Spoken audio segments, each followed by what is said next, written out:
That time check was brought to you by ACS Manufacturing Corporation. ISO certified world-class quality. ACS! Smells good. Tikman natin. Sarap! Yummy! Everest Refrigerators. Love, ano ever best food mo in the world? Of course, yung ginawa natin together. Everest Refrigerators keeps food smelling fresh. Everbest from Everest. Boom, papaya, white rose papaya, yeah, yeah, yeah. Boom, puti ka in 7 days, oh yeah, yeah, yeah, yeah, yeah, yeah. White rose papaya. New White Rose Papaya. May double whitening ng papaya extracts and vitamin B3. Clinically proven magpaputi in as early as 7 days with regular use. Boom, puti ka, white rose papaya, yeah, yeah, yeah, yeah, yeah. Papaya puti, papaya fast. White Rose Papaya with vitamin B3. Manufactured by ACS Manufacturing Corporation. ISO certified world-class quality. ACS. Mga kanyusik, magkikita na ulit tayo. September 8 is a date to remember. Come and join us in celebrating the Grand Hangout, Grandparents Appreciation Day at Star Mall EDSA Show. Sama-sama rin nating panoorin at pakinggan ang singing performances ng mga lolo't lola na finalist para sa GGT, Grandpeeps Got Talent, Grandparents Ultimate Singing Competition 2024. Mula alas 10 ng umaga hanggang alas 6 ng gabi, magiging siksik at nag-uumapaw ng kasiyahan, kantahan at papremyo. Ang espesyal na araw na ito para sa ating mga lolo't lola. Grand Hangout, Grandparents Appreciation Day. Hatid sa inyo ng Ultimate Music Radio, DWWW 774 at ng Star Mall EDSA Show. Santon Plus Herbal Capsule. Ako si Roy, taga Santa Rosa, Laguna. Malabo yung mata ko. Sabi ng doktor, may glaucoma daw ako. Pero tinry kong uminom ng Santon Plus Herbal Capsule. Inaraw-araw ko, nawala yung glaucoma. Nabis talaga yung Santon Plus Herbal Capsule. Santon Plus. Sa mga butika. Mahalagang paalala, ang Santhone Plus Herbal Capsule ay hindi gamot at hindi pwedeng gamiting panggamot sa anumang uri ng sakit. Huwag kalimutan, ipagmalaki at mahalin ang ating wikang pambansa saan man tayo mapunta. Ngayong Agosto, ating ipagdiwang ang Buwan ng Wika mula sa DWWW 774, your ultimate news and music radio. Music radio. The Secret of Health. Mga sikreto sa kalusugan na dapat natin alamin kasama ang mga alternative medicine doctors. The Secret of Health. Santon Vitamin C. Ang alkaline na vitamin C. Ako si Eric. Dati ang hina ng katawan ko. Maambunan lang ng konti. Nagkakatrangkaso na agad ako. Pero after ko mag-take ng Santon Vitamin C regularly, malakas ng katawan ko. Santon Vitamin C. Ang alkaline na vitamin C. Mabili sa pinakamalapit na butika sa inyong lugar. Uy! Boy! Gising! Ano ka ba? Kaya aga-aga. Natutulog ka. Lalamya-lamya ka sa trabaho. Magkape ka. Mag Santon Plus Coffee Mix ka nga. Tarahin mo na para maging alerto ka. Santon Plus Coffee Mix. Kape na, gamot pa. Mabibili sa mga butika. Santon Plus. Ako si Naldo, magsasaka ang kabuhayan ko. Pero minsan, di ko mapagtrabaho dahil sa arthritis ko. Lagi kong naririnig ang Santon Plus Gold. Okay daw talaga sa arthritis. E di sinubukan ko rin. Sa araw-araw ko na pag-inom, okay talaga. Nawala na yung arthritis ko. Santon Plus Gold. Mabibili sa mga butika. The Secret of Health. Welcome sa programang The Secret of Health. Ito naman po si Dr. Remilito Oy. Kung kampiyon na food supplement ang hinahanap natin mga kaibigan, marami na ang nakapagpatunay at natulungan ang Santon Plus Gold Herbal Capsule. Ayon po sa pag-aaral, puno at napakataas ng antioxidant properties ang Santon Plus Gold Herbal Capsule. Makatutulong din po ito sa may mga sakit tulad ng hypertension or high blood pressure dahil meron po itong taglay na active compound na alisin na kaya niyang protektahan ang ating mga ugat sa pagkasira sa pamagitan ng pagpapababa ng blood sugar, blood pressure at kolesterol. Kaya uminom ng Santon Plus Gold Herbal Capsule at simpre sabayan po ng pag-inom ng Santon Vitamin C, ang alkaline na vitamin C para lumakas ang immune system, para labanan at tulungan ang magandang daloy ng dugo at simpre iwasan din po ang pagkain o mga pagkain at inumin na nakakasira sa ating kalusugan tulad ng pag-inom ng mga caffeinated na kape, The Secret of Health. mga soft drinks at iba pa. The Secret of Health. Santon Plus Gold. Ako si Mirna. May bukol ako sa breast ko. Kaya naghanap agad ako ng suplemento. Marami na akong narinig na testimonya tungkol sa Santon Plus Gold. Kaya sabi ko, try ko rin. Laking pasasalamat ko talaga. Nawala na ang bukol, kaya panatag na rin ako. Santon Plus Gold. Mabibili sa mga butika. Suwabe ang aroma. Santon Plus Coffee Mix. Suwabe ang lasa. Magaan pa sa bulsa. Santon Plus Coffee Mix. May kape ka na, may gamot ka pa. Santon Plus Coffee Mix. Mabibili sa mga butika. Santon Vitamin C. Ang alkaline na vitamin C. Ako si Yvonne, isang estudyante. Laki ang pasasalamat ko sa Santon Vitamin C. Pagbuklat ko pa lang ng module ko dati, inaantok na ako. Sa ngayon, araw-araw na akong ganado at always alert. Santon Vitamin C. Ang alkaline na vitamin C. Mabibili sa pinakamalapit na butika sa inyong lugar. The Secret of Health. Yung mga mahilig uminom ng kape, hanapin nyo po ang kape na magbibigay ng malusog na katawan. Yung nagkape ka na, may gamot ka pa. Subukan nyo po ang Santon Plus Coffee Mix. Ang kape na makatutulong para palakasin ang ating katawan. Walang side effect. Habang nagkakape ka, naiwasan pa ang pagkakaroon ng mga sakit, bukol at pamamaga at iba pa. Ang pinaka-epektibong kombinasyon, uminom ng Santon Plus Gold Herbal Capsule at sabayan po ng pag-inom ng Santon Vitamin C, ang alkaline na vitamin C. At of course, yung pag-inom po ng Santon Plus Coffee Mix, ang isa sa mga pinakamagandang gagawin araw-araw para lumakas ang ating katawan. The Secret of Health. Santon Plus Gold. Ako si Sha. Madalas talaga ako magpalipas ng gutom mula noon, kaya nga ako nagka-ulcer. Pasalamat na lang ako at may Santon Plus Gold. Araw-araw ko iniinom at malaking tulong siya sa akin. Goodbye ulcer talaga sa Santon Plus Gold. Santon Plus Gold. Mabibili sa mga butika. Santon Vitamin C. Ang alkaline na vitamin C. Ako nga pala si Rodolfo Puentes, isang tricycle driver. Mahirap na magkasakit, kaya uminom ako ng Santon Vitamin C. Yun na rin pinapainom ko sa pamilya ko at mga anak ko, ang Santon Vitamin C. Santon Vitamin C. Ang alkaline na vitamin C. Mabibili sa pinakamalapit na butika sa inyong lugar. Iba ka sa lahat. Santon Plus Coffee Mix. Iba ka sa lahat. Tamang-tapang. Sa lasa, panalong-panalo. Santon Plus Coffee Mix. May kape ka na, may gamot ka pa. Mabibili sa mga butika. The Secret of Health. The Secret of Health. Ang ating mga produkto mabibili sa mga suking butika, sa TGP at Southstar Drugstore. Para siguradong mabisa at epektibo, hanapin ang tatak Yes to Health at Doc Samaritan. Aprobado po ng Food and Drug Administration. Inyong napakinggan ang The Secret of Health. Hanggang sa susunod na talakayan sa The Secret of Health. Sa pagpapatuloy ng ating 7-4 News Team Special Report, Sona Serye, atin namang talakayin ang mga planong gawin ng Marcos Administration sa pagpapabuti ng learning competencies ng mga estudyanteng Pinoy. Narito po ang special report ni Mika Fajardo. Recent assessments have revealed the poor reality that more than half of our grades 6, 10, and 12 students have failed to reach the ideal proficiency levels, faring low in information literacy, problem solving, and critical thinking skills. Therefore, our National Learning Recovery Program must proceed without the slightest disruption, especially in basic education. Isa sa malaking hamong kinaharap ng education sector ang tila pagbaba ng kalidad ng edukasyon sa bansa. Batay sa pinakahuling pag-aaral noong 2022 ng Program for International Studies Assessment o PISA, nasa ika-77 pwesto ang Pilipinas sa lahat ng kalahok na bansa pagdating sa proficiency ng mga mag-aaral na nasa 15 taong gulang sa mathematics, reading at science, kung saan nakakuha ang bansa ng level 1A hanggang level 1B. Sa lahat ng subject na nangangahuluga ang mga mag-aaral ay mayroong mas mababa sa minimum na kasanayan sa lahat ng 3 asignatura. Lumabas din sa pag-aaral ng PISA na isa sa may pinakamababang creative thinking skills sa mga estudyanteng Pilipino matapos makakuha ng 14 points na mas mababa rin sa average points ng Organization for Economic Cooperation and Development o OECD na 33 points.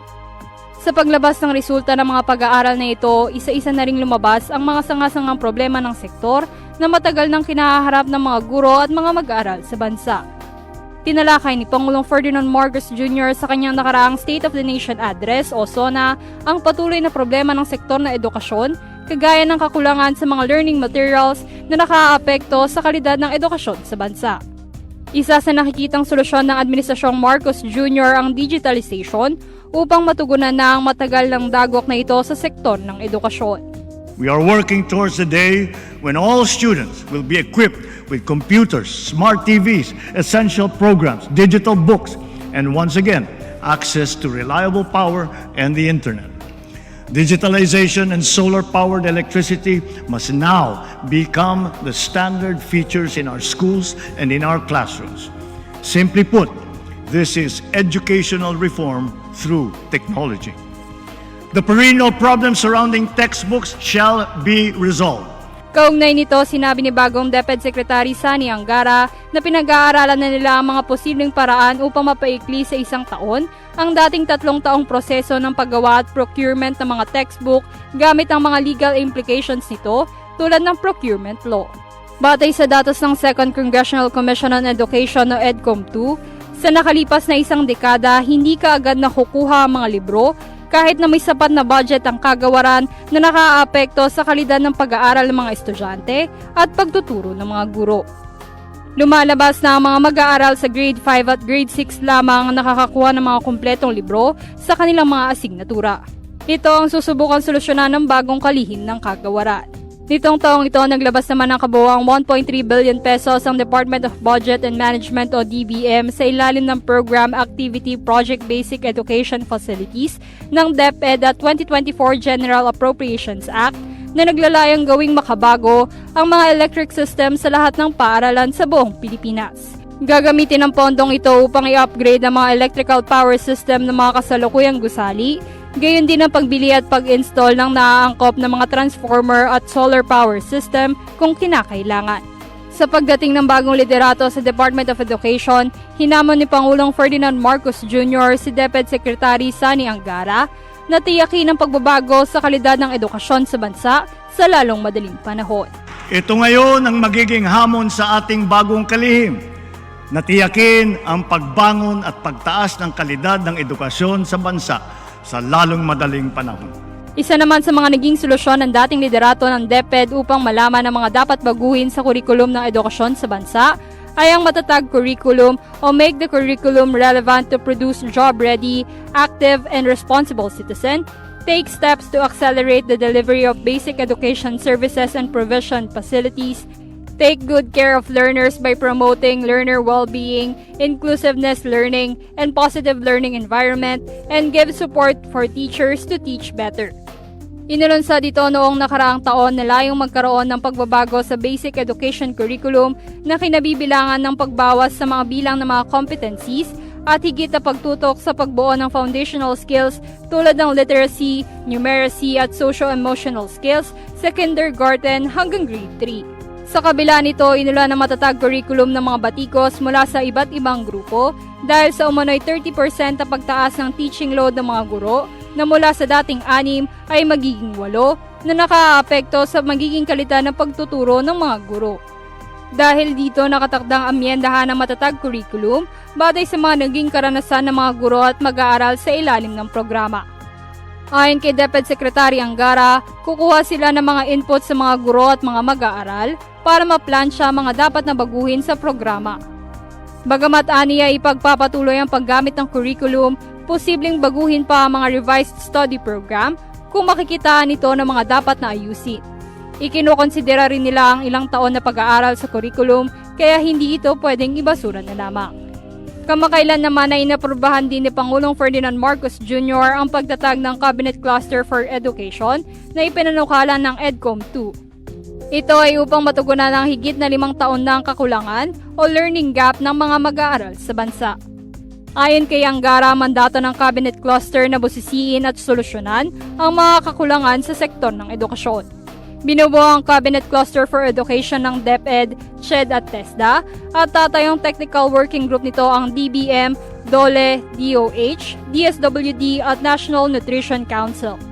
Tiniyak naman ni Pangulong Ferdinand Marcos Jr. na hindi lamang magtatapos sa pagbuo ng Cabinet Cluster ang pagtugon sa problema sa sektor ng edukasyon, kundi dapat magkaroon din ito ng pangmatagalang positibong epekto sa bawat Pilipinong mag-aaral at graduate. Dahil sa naging resulta ng PISA, pinaplano ng DepEd na bumuo ng task force on the Program for International Student Assessment para mapabuti ang performance ng mga Pilipinong mag-aaral sa parehong local at international test.